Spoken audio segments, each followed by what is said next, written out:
आज सुप्रीम कोर्टात सुनावणी होणार आहे।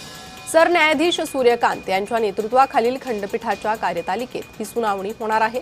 गेल्या 3 वर्षांपासून हे प्रकरण प्रलंबित आहे। न्यायालय पक्ष आणि धनुष्यबाण चिन्हाबरोबर शिंदेंसोबत गेलेल्या आमदारांच्या अपात्रतेबाबत सुनावणी घेणार। शिंदेंच्या पक्षाला नाव आणि धनुष्यबाण निवडणूक चिन्ह देण्याच्या निवडणूक आयोगाच्या निर्णयाला सर्वोच्च न्यायालयात आव्हान देण्यात आलं होतं। अधिक माहिती या संदर्भात घेणार आहोत। आमच्या प्रतिनिधी भाग्यश्री प्रधान आचार्य सध्या आपल्यासोबत जोडले गेले आहे। भाग्यश्री, साधारण किती वाजेपर्यंत या सुनावणीला सुरुवात होऊ शकते?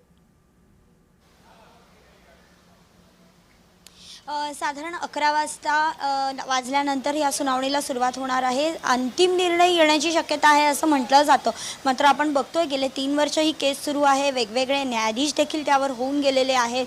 मात्र आता जी केस आहे ती न्यायमूर्ती सूर्यकांत आणि न्यायमूर्ती जयमाला बॉग्ची यांच्या खंडपीठासमोर येणार आहे। त्यामुळे आज महत्त्वाचं बघणं हे महत्त्वाचं आहे की चिन्ह नेमकं कोणाला जातंय, आज खरंच निर्णय होतोय का।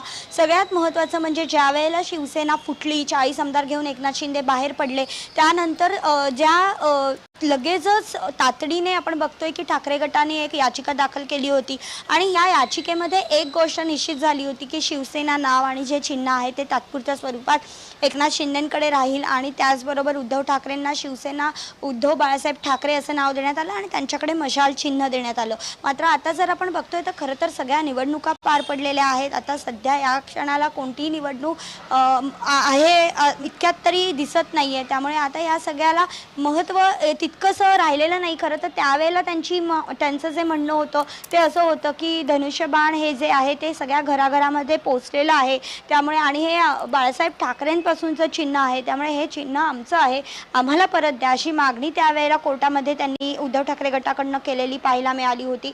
आता खरं तर आपण हे बघणं महत्त्वाचं आहे की यावर आता तरी निकाल येतोय का, कारण आता येणारे जे इलेक्शन आहेत ते 2028-29 नंतरच येतील। त्यामुळे जे काही आहे ते निर्णय काय होतो हे बघणं महत्त्वाचं ठरणार। भाग्यश्री, खूप धन्यवाद या सविस्तर माहितीसाठी।